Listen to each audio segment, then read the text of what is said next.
missing someone. Love with all your heart. Missing someone. Love with heart.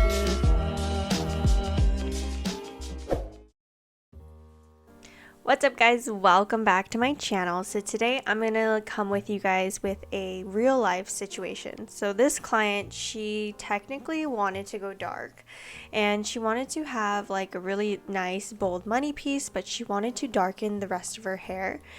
And I pretty much talked herself out of it because she's the type of client that likes to change her hair every time she comes in. She's not really sure or really set on a certain type of look. So I told her all of the like costs or like what was at stake if we fully darkened the back part of her hair that has already been lightened to pretty much a level 9 and 10.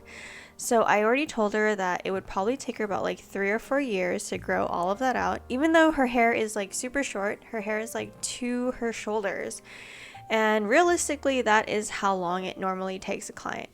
And so what we opted to do was to lighten her front money piece very solid like she originally planned. But instead of making the back part all of a solid dark color, we're going to be going for something more of like a very subtle like dark gray color so that it kind of gives the effect that it's darker, but it has the chance and ability to like fade out into a really pretty color so that she can change her mind in the future. And I think this part is just so important to like let your clients know, especially if they're the type of client that likes to change their hair a lot every time when they come in and see you.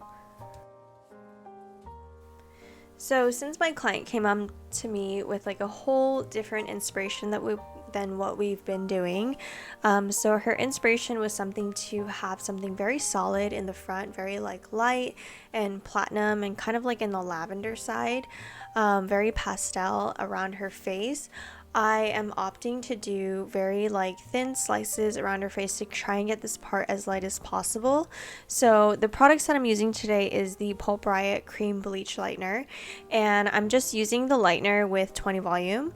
So normally when I use the cream bleach lightener, it's I like to mix it 1 to 1.5. That gives me a really good creamy consistency to where like it's not too runny or it's not too thick, and I feel like it just holds my foils in place. It never makes my foils ever slip, and it's really crucial, especially when you're doing like a platinum card application like this, which I am doing. So I'm basically taking like really thin slices back to back, and I'm not taking any negative space in between.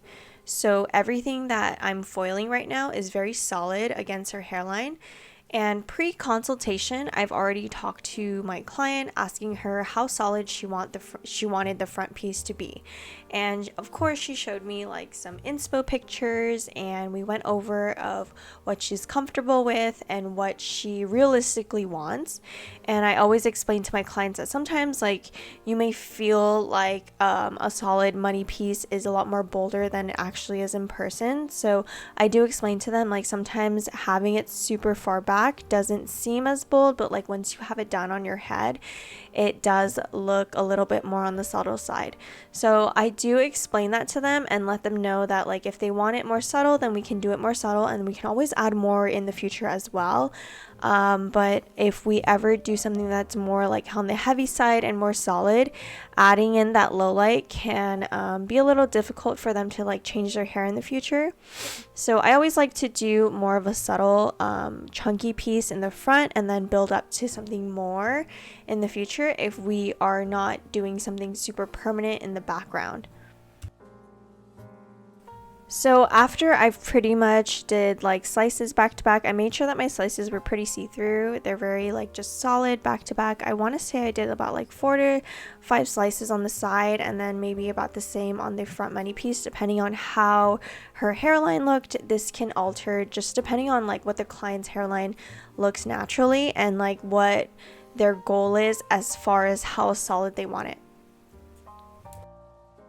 And since I'm not doing too many foils, I'm just doing like the money piece area, I wanted to do the cream bleach with just straight 20 volume because I felt like this was just a really fast application to where I didn't really have to use something that was lower or a different type of developer like I normally would. So one of the main reasons why I use the cream bleach is because I love that the cream bleach is white. First of all, like when you see that it processes, you can see the exact level that it lifts to. So when it does lift to like that perfect level 9 and 10, like you don't ever doubt that like there's a blue hue to it that kind of like makes you second guess what level it is. It's very true to what you see. And then on top of that, I feel like the cream bleach has a really good consistency to where it doesn't really like expand on the hair. So wherever you set it or put it, it just stays where it's at. So it never really expands no matter how much heat you put or like whatever processing time you're at it. It really just stays put. And I feel like when you're doing such a like application that is so detailed like this, where I'm taking very thin slices and trying to make this part really solid from what she was being so dimensional, that it's very crucial to have a lightener that really stays put and you can really trust that it won't expand and overlap into the previously lightened ends. So in the consultation, I did ask my client if she wanted the color to be all the way to the root, and 9 times out of 10, most of my clients will be like, yeah, I want this color. If it's going to be solid around my hairline, I want it to be solid to my root. So when I know it's a good time to place it on the root is when the foils are pretty much reached to like a level 7 or 8, and that's when I'll go in and just resaturate the root in between the foils. And sometimes I'll just kind of like drag down and like wiggle the foils a little bit to make sure that I'm fully saturating up until wherever it's like lightened in the foil. And generally for any type of root application, I never use anything greater than 20 volume. So once I was done applying the root formula and the foil formula, I went ahead and just applied some cotton just to kind of create a little bit of a barrier so that none of the lightener kind of overlapped into the back part of her hair that is technically supposed to stay dark. So really quickly before we started to apply the semi-colors, I wanted to say that we did mesh all of the foils together. So while the foils in the front hairline were processing, we kind of just took them out and just kind of married all of the blonde ends together to make sure that everything was pretty much even and lifted really evenly with the previously lightened ends. And there you can see that she lifted really well with the cream bleach on its own. And so what we're doing right now is we're applying some rapid toner on the back part of her hair and then applying some semi on the front part. So like I said before, she did come with me with an inspiration that was pretty much like black on the back portion of her hair. And in the consultation, I let her know that if we did like basically a level 3 or 4 that kind of match her natural hair color with like a demi or even a permanent, it would be really hard for her to ever change her hair. And typically when a client does that, I always tell them that like honestly, you might have to grow out your hair about like 2 to 3 years before we can ever bleach it again, because bleaching your hair once you redarken it from being so blonde is just not the best thing.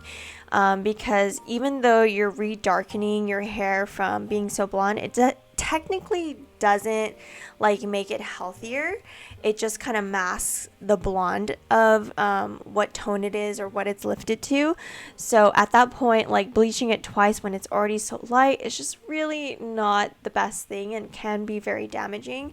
So a lot of my clients, I usually tell them like, I will never bleach your hair if like that's the case. So I let her know like the consequences if she did that, and she immediate was like, oh my god, I don't think I can commit to not like changing up my hair in about like 2 to 3 years. And so I was like quickly trying to think of like solutions of what we could do, and the best thing that I could think of was doing like a really dark purple violet gray in the back. And I knew that that toner would just fade out kind of blondish against like what she already has going on, and it does give us like more wiggle room to like change it up in the future if she ever changed her mind. So pretty much her purple in the front is mostly like elixir, some lilac and velvet, and then the formula in the back is just rapid toner. I used about 30 grams of violet to 20 grams of silver, and this is going to create a really deep dark gray color because I left it on for the full processing time. Alrighty guys, so here is quickly her finished look. I know this tutorial was just super quick, but honestly sometimes it just takes a few steps to get to wherever you're going at. And I feel like doing the rapid toners, I use the Pulp Bright rapid toners to create that very dark and subtle gray look in the back. And then I use the Pulp Bright semi colors to create that very pop of like lilac bright color in the front. And I feel like this gave the most perfect color combination for what she was going for. And so expectations when this really fades out is that front piece is going to fade out really like silvery and blonde, and then the pieces in the back, even though they look very subtle and very dark, they're actually going to fade more on the blonder side because we use the rapid toners. And the rapid toners are great because I feel like we left it on for the full processing time, so they got pretty deep in my opinion. And when they do fade out, they are going to fade out very like blondish and kind of ash blonde against her previously lightened hair. And that is literally the beauty of using the rapid toners, because I feel like I always use the rapid toners on any type of transformation where a client wants to go like really ashy, because they're so versatile in the sense that they can be really dark or really light depending on how long you leave it on. But I hope you guys learned something new. If you have any questions on this transformation, because I know I went through this super quickly, just leave me a comment down below and I will try my best to help you much as possible. But as always guys, thank you guys so much for watching and tuning in to this week's episode, and I will talk to you guys next week.